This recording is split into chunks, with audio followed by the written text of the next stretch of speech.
Ադրբեջանի նախկին արտգործնախարար Թոֆիկ Զուլֆուգարովը ֆեյսբուքյան հերթական բոց գրառումն է կատարել և Նիկոլ Փաշինյանի ադրբեջանցի ֆանատներին հորդորել, որ գոնե լռեն։ Նա Հայաստանի վարչապետին անվանել է ռազմական հանցագործ, ում հրամանով ադրբեջանական խաղաղ քաղաքները հրթիռակոծման են ենթարկվել։ Զուլֆուգարովի բուն ասելիքը սակայն այն է, որ Փաշինյանը անկլավների մասին այնպես է խոսում, ասես նվիրատվություն է անում, ոչ թե մեզ պատկանողը վերադարձնում։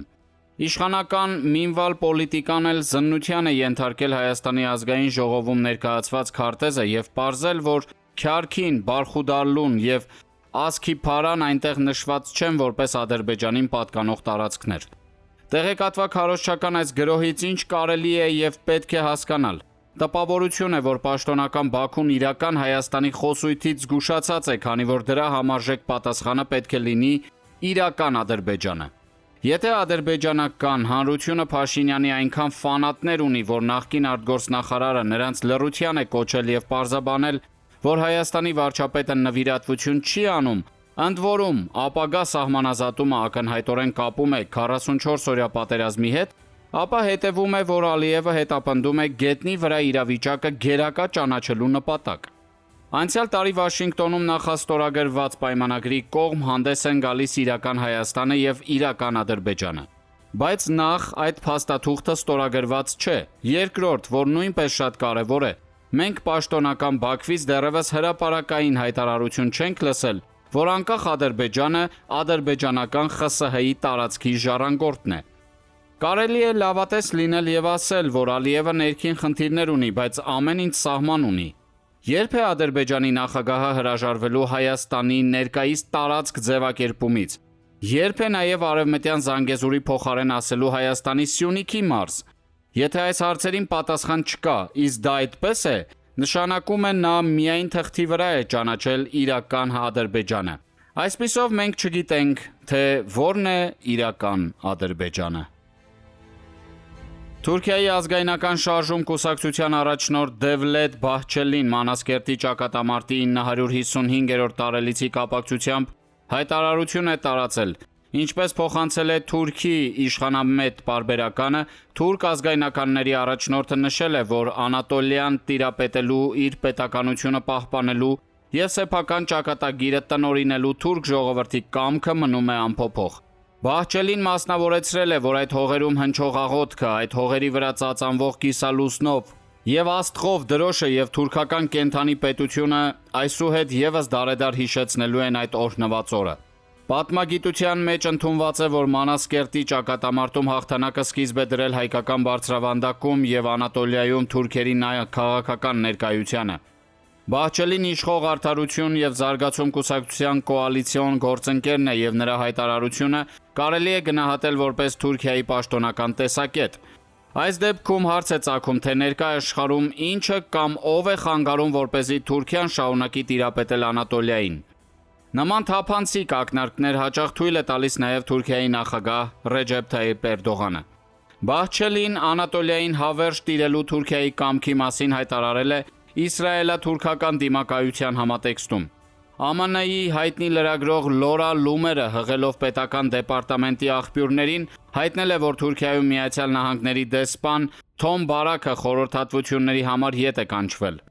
Լրագրող Մարիո Նավթալին հարցազրույցում Բարաքը Իսրայելին մեղադրել է ի հակակշիռ ՄԱԿ-ի անվտանգության խորհրդի բանաձևի Գոլանի բարձունքները օկուպացնելու մեջ։ Դեռևս նախագահության առաջին շրջանում Դոնալդ Թրամփը Երուսաղեմը ճանաչել է Իսրայելի մայրաքաղաք, իսկ Գոլանի բարձունքները նրա ինքնիշխան տարածք։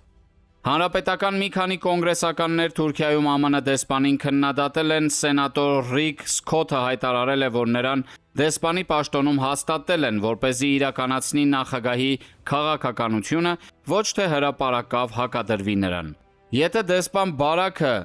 պաշտոնին հրաժեշտ տա, ուրեմն Մերձավոր Արևելքում Իսրայելը շարունակում է մնալ Միացյալ Նահանգների առանձնահատուկ դաշնակիցը Թուրքիայի համար անցանկալի հեռանկարով հանդերձ։ Բահչելին ամենայն հավանականությամբ Էրդողանի անունից ԱՄՆ նախագահին հասկացրել է, որ Թուրքիան ետ քայլ չի անի։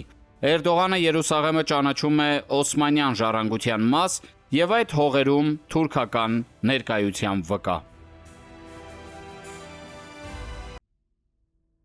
Բաքվում օգոստոսի 22-ին Ադրբեջանի Մետաքսի ճանապարհ ՀԿ նախաձեռնությամբ Ռուսաստանում չերքեզների հետապնդումների ուժգնացումը թեմայով առցանց խորհրդաժողով է գումարվել։ Քննարկումների մասնակիցները Ռուսաստանի իշխանություններին մեղադրել են ցարի եւ Ստալինի ժամանակների բռնություններին վերադառնալու քաղաքականության մեջ։ Չերքեզական Սփյուռքի մի քանի ներկայացուցիչներ վկայակոչել են փաստեր, երբ Ռուսաստանի ուժային մարմինները բռնություն են գործադրել ազգությամբ չերքեզ քաղաքացիների նկատմամբ, նվաստացնելով նրանց ազգային արժանապատվությունը։ Խոսքը Ուկրաինայի դեմ պատերազմին չերքեզ տղամարդկանց հարկադրաբար ներգրավելու մասին է։ Առիթն օգտագործելով Ադրբեջանի էթնիկ եւ մշակութային բազմազանության կենտրոնի նախագահ Սեյֆեդին Հուսեյնլին հիշեցրել է անցյալ տարի Եկատերինբուրգում Հուսեյն եւ Զիադին Սաֆարովների սպանությունը։ Նրանք կտանքների են ենթարկվել իրենց տներում հարազատների աչքի առաջ եւ ստացած վերքերից մահացել։ Այդ գործի առթիվ ՌԴ քննչական կոմիտեի պաշտոնական հաղորդագրության համաձայն բացահայտվել է էթնիկ հանցավոր խումբ։ Հուլիսի 13-ին օկուպացված Շուշիում Ադրբեջանի նախագահ Ալիևի մասնակցությամբ մեդիա ֆորումի հարթակից Ռուսաստանը մեղադրվել է չերքեզների ցեղասպանություն իրականացնելու մեջ։ Խնդիրը այսպիսով դիտարկվում է շատ ավելի խորքային իմաստով։ Նախանցյալ դարի 50-60-ական թվականներին Կովկասի լեռնականների մի զգալի մասը բռնատեղահանվել է Թուրքիա, որտեղ նրանց ժառանգները պատմական հայրենիքի հետ կապը դեռևս պահպանում են։ Ըստ էության գործ ունենք Հյուսիսային Կովկասի պատմաքաղաքակրթական անկախացման մեկնարկի հետ եւ Բաքուն ստանձնում է տեղեկատվակ քարոզչական ծանր հրետանու դեր։ Ռուսաստանն այսպիսով ստանում է Կովկասյան երկրորդ ճակատ։ Այս պարագայում պետք է հիշել, որ չեչենական առաջին պատերազմի շրջանում Բաքվում Իչկերիայի հանրապետության ներկայացուցչություն է գործել։ Այն փակվել է Վլադիմիր Պուտինի Ադրբեջան առաջին այցից հետո, երբ կողմերը ստորագրել են Բաքվի հռչակագիրը եւ փոխադարձաբար պարտավորվել անջատողական շարժումներին չաջակցել։ Այս իրավիճակում ամենայն հավանականությամբ Ռուսաստանը փորձելու է վերստին ակտուալացնել հայկական պահանջատիրության գործոնը։ Հայաստանի իշխանությունները, բայց հատկապես ընդդիմությունը պետք է կարողանան գայթակղության չտրվել։ Լեռնային Ղարաբաղ հայ բնակչության վերադարձի իրավունքը միջազգայինորեն որևէ գործնական աջակցություն այսօր եւ վաղը չի ստանալու, քանի դեռ խնդիրը ներկայացվում է կամ պատմական արդարության վերականգնման, կամ ԼՂՀ անկախ պետության ավելի քան 30-ամյա գոյության դիտանկյունից։ Հայաստանի փորձագիտական հանրությունը հիմնականում չի տիրապետում Ղարաբաղյան խնդրի բուն էությանը, իսկ այն կայանում է նրանում, որ 1991 թվականի նոյեմբերի 24-ին դեռևս խորհրդային Ադրբեջանի Գերագույն խորհուրդն ընդունել է երկու լղիմը լուծարելու եւ Վերին Ղարաբաղի ադրբեջանական բնակչության անվտանգությունն ապահովելու մասին որոշում, որը չի հրապարակվել եւ առայժմ մնում է չգաղտնազերծված։ Ժամանակի մամուլը միայն արձանագրել է, որ որոշման կատարումը հանձնարարվել է Պաշտպանության, Ներքին գործերի եւ ազգային անվտանգության նախարարություններին։ Դրանից ակնհայտորեն հասկացվում է, որ Ադրբեջանի իշխանության բարձրագույն մարմինը Գերագույն խորհուրդը նախկին լղիմ հայ մեծամասնությանը ճանաչել է պետական պաշտպանությունից դուրս իրավազուրկ եւ ֆիզիկական բնաջնջման կամ բռնատեղահանության ենթակա։ Իհարկե աշխարհաքաղաքական ներկա իրավիճակում չափազանց բարդ է միջազգային որևէ ատյանում հայց հարուցել եւ հիմնավորել, որ այն, ինչ չի հաջողվել 1991-ից 94 թվականներին, Ադրբեջանն իրականացրել է 2020-ից 23 թվականներին, բայց դա չի նշանակում, թե խնդիրը կարելի է փոխակերպել անպտուղ հռետորաբանության կամ մոռացության մատնել։